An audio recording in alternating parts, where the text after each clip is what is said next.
Friends, இன்றைக்கி நம்ம பார்க்க போகிறது என்ன தெரியுமா? கருணக்கிழங்கு புளிக்குழம்பு. மாதத்துக்கு ஒரு தடவை சாப்பிடணும் சிஸ்டர் அண்ட் பிரதர்ஸ்.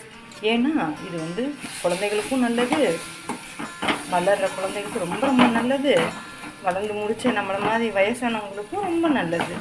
என்னென்னா மலக்கழிவு இந்த மாதிரி உள்ள விஷயங்கள் சரியாகும். நம்ம அடுத்து என்னங்கிறத இனி வரையில் பார்ப்போம். இப்போ நான் போட்டிருக்கிறது ஃப்ரெண்ட்ஸ், இதில் ஒரு விஷயம் என்னென்னா, கருணக்கிழங்கு குழம்புக்கு கொஞ்சம் நல்லெண்ணெய், சின்ன வெங்காயம், இது மருந்து குழம்பு மாதிரி வேணுங்கிற அளவு புளிப்புக்கேற்ற தக்காளி, அதுக்கேற்ற அளவு புளி கரைசல், இப்போ நம்ம தாளிக்கையில் கடுகு பருப்பு, சீரகம், கொஞ்சோண்டு சோம்பு, கொஞ்சம் இந்த மாதிரி பிரியாணி இலை வாசத்துக்கு எல்லாம் போட்டு நல்லா வேக வச்ச கிழங்க கொஞ்ச நாள் வாங்கி பழசு போட ஆக்கிடணும். அப்போ தான் நாக்கரிக்காது. அதை நல்லா உப்பு போட்டு தாளித்து விட்டு இப்போ நான் வதக்கிக்கிட்டு இருக்கேன்.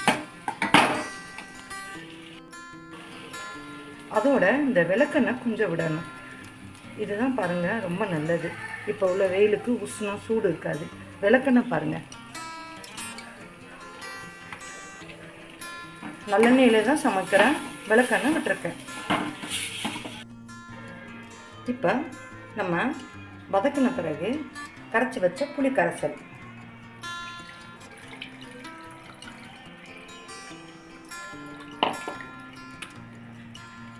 இதில் தேங்காய், சின்ன வெங்காயம், சீரகம், மிளகு, பச்சை மிளகாய், வெங்காயம் போட்டு அரைச்சி வச்சுருக்கேன் குழம்புக்கு.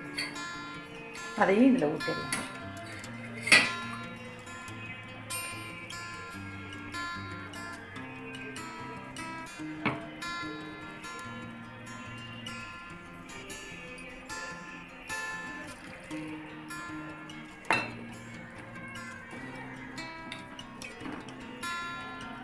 இது அப்படியே நல்லா கலக்கி விட்டுறணும்.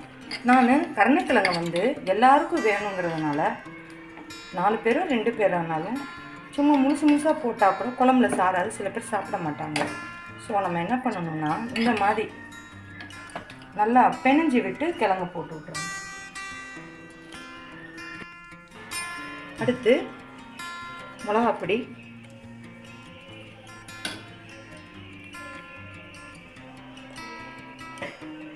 கொஞ்சம் மஞ்சப்பொடி,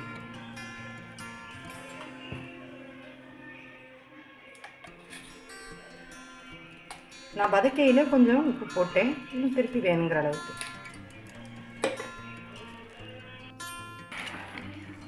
இப்போ பாருங்கள், நம்ம மிளகாப்பொடி, மஞ்சப்பொடி, மல்லிப்பொடி எல்லாம் போட்டாச்சு. போட்டு கெட்டியாகவே மசியலுக்கு பண்ணுற மாதிரியே பண்ணணும். ஏன்னா நான் கிழங்கு எல்லாருக்கும் சாரணும், குழம்பு மூலியமாக எல்லாருக்கும் சாரணும்னு இப்படி பண்ணியிருக்கேன். நல்லா விளக்கெண்ணெய் நல்லெண்ணெய்லாம் விட்டு அதிலே தான் தாளிச்சிருக்கேன். நான் பாம் ஆயில், ரீஃபைண்ட் ஆயிலெலாம் யூஸ் பண்ணவே மாட்டேன். ஏன்னா இது மருந்து குழம்பு. ஆக்சுவலாக இது பாருங்கள், சுண்டுனாலும் அவ்வளோ டேஸ்ட்டாக இருக்கும்.